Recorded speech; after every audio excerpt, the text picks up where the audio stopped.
വ്യാജ സ്വദേശിവൽക്കരണ രേഖകൾ നൽകുന്ന സ്ഥാപനങ്ങൾക്കെതിരെ ശക്തമായ നടപടികളുമായി UAE. കഴിഞ്ഞ 6 മാസത്തിനിടയിൽ 400-ലധികം സ്ഥാപനങ്ങൾക്കെതിരെ തൊഴിൽ മന്ത്രാലയം നടപടി സ്വീകരിച്ചു. രാജ്യവ്യാപകമായ പരിശോധന തുടരുമെന്ന് മന്ത്രാലയം അറിയിച്ചു.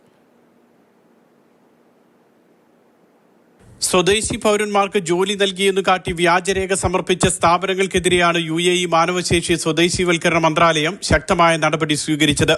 ജനുവരി മുതൽ ജൂൺ വരെയുള്ള 6 മാസങ്ങളിൽ രാജ്യവ്യാപകമായി സ്വകാര്യ സ്ഥാപനങ്ങളിൽ പരിശോധന നടത്തി. 405 നിയമലംഘനങ്ങൾ കണ്ടെത്തിയതായി തൊഴിൽ മന്ത്രാലയം അറിയിച്ചു. ഇവർക്കെതിരെ നിയമ നടപടി സ്വീകരിച്ചു. അടുത്ത വർഷം അവസാനത്തോടെ സ്വകാര്യ സ്ഥാപനങ്ങളിൽ 10% സ്വദേശികളെ നിയമിച്ചിരിക്കണമെന്നാണ് വ്യവസ്ഥ. ഓരോ വർഷവും 2% വീതം സ്വദേശിവൽക്കരണം നടത്തണമെന്ന് നേരത്തെ തൊഴിൽ മന്ത്രാലയം നിർദ്ദേശിച്ചിരുന്നു. ഇത് നടപ്പാക്കിയതായി കാണിക്കാനാണ് ചില സ്വകാര്യ സ്ഥാപനങ്ങൾ വ്യാജരേഖ സമർപ്പിച്ചത്. തൊഴിൽ മന്ത്രാലയം നടത്തിയ പരിശോധനയിൽ ഇത്രയും സ്വദേശികൾക്ക് കമ്പനികൾ ജോലി നൽകിയിട്ടില്ലെന്ന് വ്യക്തമായി. രാജ്യത്തെ 29,000-ഓളം സ്ഥാപനങ്ങളിലായി 1,52,000-ഓളം സ്വദേശികൾക്കാണ് ഇതുവരെ ജോലി നൽകിയത്. സ്വദേശികൾക്ക് നിശ്ചിത ശതമാനം ജോലി നൽകാത്ത സ്ഥാപനങ്ങൾക്കെതിരെ പിഴയും ലൈസൻസ് റദ്ദാക്കുന്നതടക്കമുള്ള നടപടികളും ഉണ്ടാകുമെന്ന് തൊഴിൽ മന്ത്രാലയം മുന്നറിയിപ്പ് നൽകി. Mathrubhumi news, Dubai.